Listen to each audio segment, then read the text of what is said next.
When I start any collection of work, I start with an idea, start something, and there's 3 or 4 attempts, and then in one of the mistakes I see something. That leads me to the next idea. I think it's an organic way of working.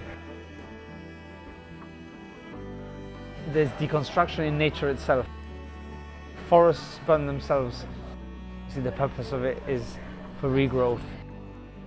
That creates new forests and new life.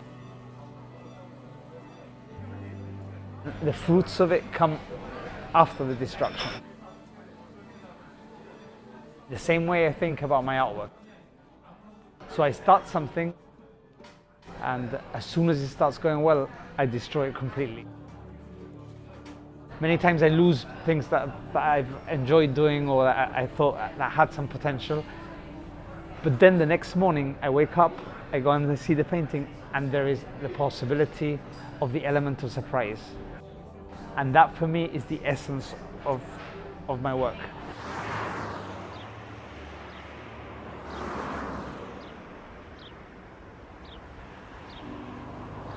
I didn't know whether he was going to be an artist as such. But you did see when he was small that he was different in many ways. He used to go to one side and sort of paint on his own. He's always been a very happy child, very lively. And he still is. His character hasn't changed, that's the honest truth. Very happy childhood, loads of friends. Not the sporting type. He wasn't particularly keen on any sport. He'd rather pursue other interests. Music has always interested him a lot. Eventually he became a brilliant guitar player. He has this incredible ear for music. And of course art. Since he was very young, he used to doodle in the bottom of the wallpaper. So there's this urge to express himself. When he was 8, and he did like a clown, and it was fantastic. And we realized that he had something in him, something special.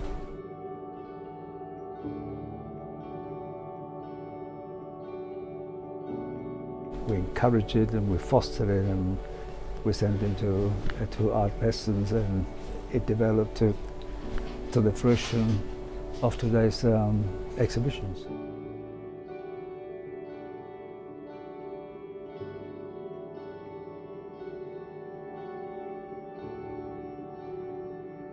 Christian's been my best friend ever since I can recall. I mean, we had a very happy childhood together. We've always been extremely close, so we've had a very good relationship. It's more best friend as well as brother.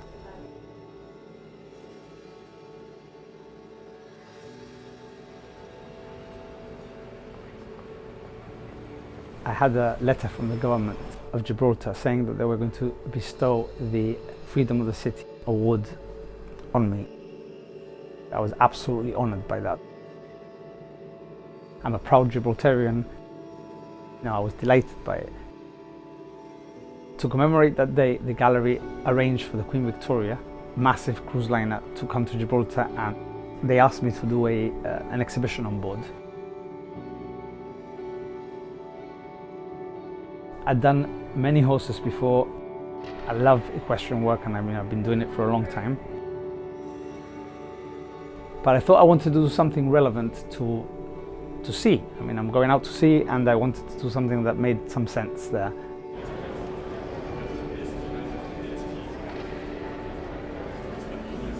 Well, I've known Christian for many years. I've followed his art very closely because I'm a journalist, and I've really seen him develop his art.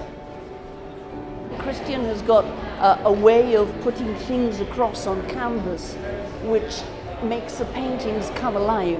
Whatever themes he chooses, whatever subject matter he chooses, it's just alive. It's amazing, really. Knowing how much work he does behind the scenes before he even actually goes onto the canvas, and that thinking process, I think that's what makes him very much the artist. We haven't yet even seen a quarter of what Christian can give.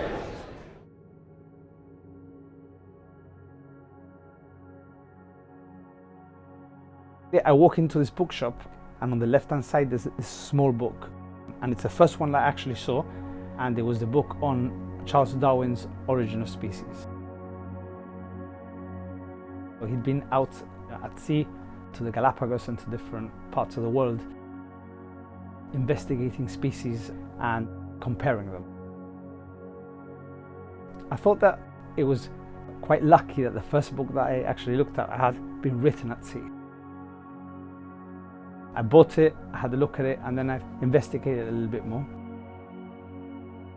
So I went to the Natural History Museum, and there was the Darwin egg there. And I walked down the Darwin Centre, and at the bottom I found his notebook. There were very interesting notes on his theories. He'd also done a few drawings on tinted paper with a quill and ink. And there were some details of structures of animals and just different things in his notebook. And I loved the way that he dabbled and sketched what he was thinking. They struggle to exist on the boards, as well, because if you move the lighting, you can't see anything anymore. This one, for example, is the neck of the horse, right? And the eye and the strap. And this is like the top of the right, and you've got the ear up there, right? Yeah. But if you look at it from near, it's almost like nothing. It's got three strokes or whatever. But when you go far, right, it's almost like you can see it really well. I'm pleased with the fact that I did equestrian pieces, right, that have everything to do with Darwin, because it's like still, the struggle for existence. Mm-hmm. So the gloss, when you move, it changes. So sometimes you can see a lot more and sometimes you can't see it. So it's struggling to exist on the board. So after looking at his notebook, I decided to take each of his theories and use them as lenses. So basically I would look at the horse through his theory, try and decipher his theory on each painting. The first one that I did was called A Line in the Balance. Darwin meant that between one species and another, there's just a line in the balance of which one survives and which one doesn't. But on my painting, I had a line going through this equestrian piece, and the shaded areas would balance the line out. So it was an interpretation of what he has said. And when I did the first one, it was easier and easier to get to see my equestrian work through his eyes. He has a style that really is unique. It's just fascinating, his thought process in terms of the creation of these paintings. I asked him, do you do pencil sketches first? And he said, no, what I do is get my thought process right and then go straight to the finished material. So instead of thinking too much, I don't plan things boxed in. So I think, right, I like the Darwin thing. I started to do one drawing, and then something happened, and I thought by mistake I did something maybe warmer, and then some grey on it, and I thought I like the warm and the grey. So that's it.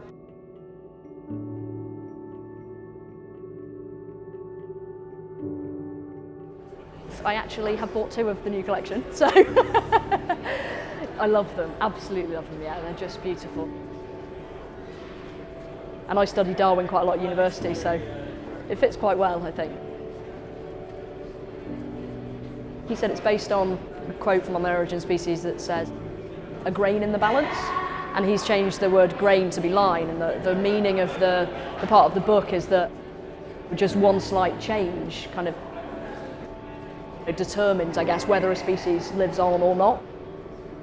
He's trying to balance the line and the sort of big blocks of colour, and as much as he tries to balance it, in the end one of those will always win out, I guess, as Darwin has kind of always said. A long time ago, I remember going to university and this lecturer coming in and giving a talk on his photography. And he was a journalist, and I remember him saying that, and the reason why he was using black and white was because color is a distraction to content. I remembered this, so I thought this set of work is about theory. Although it's got my own artistic interpretation, I also wanted to have a relevance to each of his theories.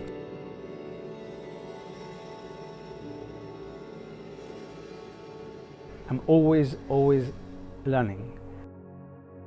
From good things, from bad things. And I'm just a constant observer. I think that that is one of the things that I would like to develop even more. What I really want to learn is how to see.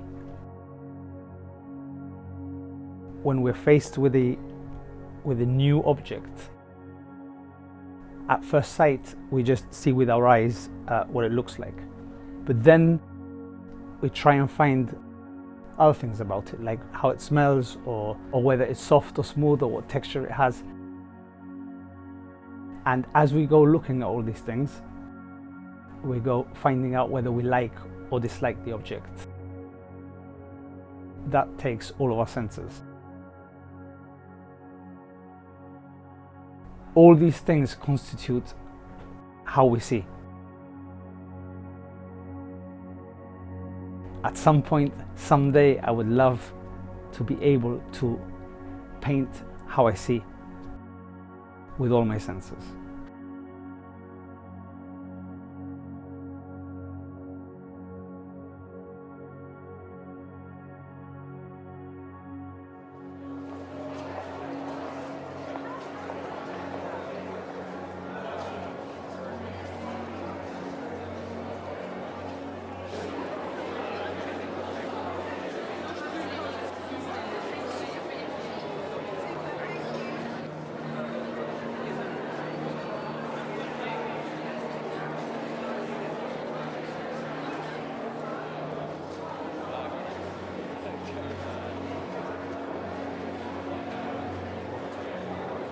Ladies and gentlemen, I really just want to welcome you this evening to the Darwin Series by the one and only Christian Hook. We are super proud to be here tonight to launch the Darwin Series, and I will now just pass on to you, Mr. Christian Hook.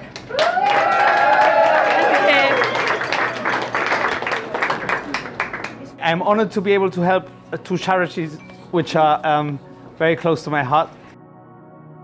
It's a pleasure for me to present these donations to them.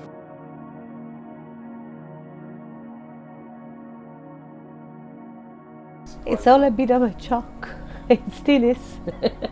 Because really, it's been 3 years since Christian actually, although he's been working at it for 25 or 30 years, all this has turned out in very short while. In 2 or 3 years, everything has happened.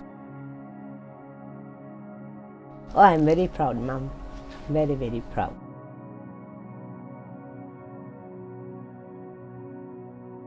Because I see him create the work from nothing, from a blank canvas, and how he develops the ideas, and because he's so creative, he comes up with, I mean, I never expected him to come up with the Darwin Series, but yet he does a lot of research, he reads, and something must have prompted him to say, this is the next thing I'm going to do. But because I see it come to fruition from the original idea, I'm so happy that this is the final result.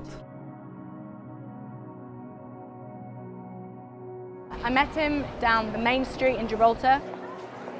Within 2 years, he was here in London in Clarendon Fine Arts with a whole collaboration of artists from Gibraltar. And he won the Clarendon Fine Art Prize in 2012. We had our first solo show with him in 2013. Which was just incredible, and that's when it just started rolling really, and I haven't looked back since. By 2014 he'd won the Sky Arts Portrait Artist of the Year. By the end of that year he was in the Top 100 Masters book by Sir John Layton. Coming into 2015 we had another amazing solo show with him. Darwin Series signed him up to do Sue Johnson, Fabrice Muamba and Mick Hucknall, and that's now gone worldwide. That's more collectors. So it's just been a whirlwind. He's now touring with the British polo team all over the world. His talent is beyond inspiring. I think he's incredible, an absolute legend and an absolute asset to the world of art, and I'm so glad he's made his mark on it. 5 years' time from now, there'll be an amazing addition to add to his journey. Well, I'm not a big art connoisseur, but for sure I've seen that he's gone from painting portraits which look very alike to painting abstract, and then he changed to portraits with movement, and then into equestrian stuff with movement, etc. So he's gone from almost painting very precise to abstract, and he's developed into what is very unique now and everybody knows him for, which is his movement even in portraits, and also especially in equestrian. I'm my brother's biggest fan, but I'm also his biggest critic, so every time he thinks something is good, if I don't agree with it, I say, actually, I think that's not so good. But I mean, for sure, I'm his biggest fan and very proud brother.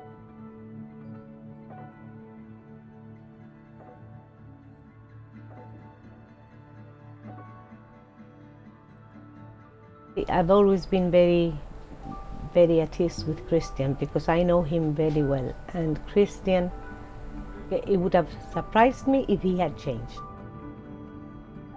He's a loving son. Both brothers get away very, very well.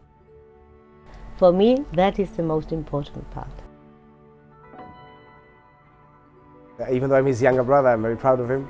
You know, I'm always here for him, as he knows. He knows that I would do anything for him, regardless of his success or whether this is short-lived or lasts forever, because you never know how long this will continue for. That I will always be very proud of him, and that I love him very much.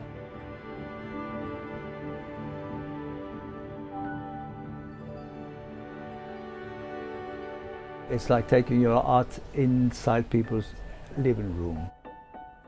Within a short space of time, people knew who Christian was. He's doing extremely well. Tonight's been a really special night, and I hope you really enjoyed the work as much as I did doing it.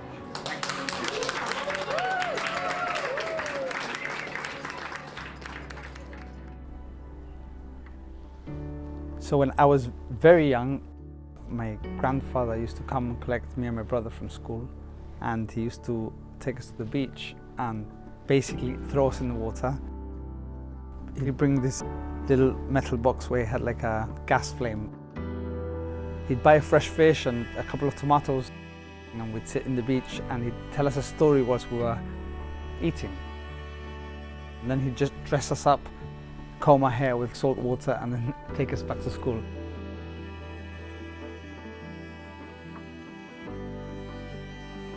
It was really my first experience of someone taking a little bit of time and making it very special. They're just great memories. One day my granddad asked me, "What do you want to do when you grow up?" And I said that I don't want to grow up, so I never did.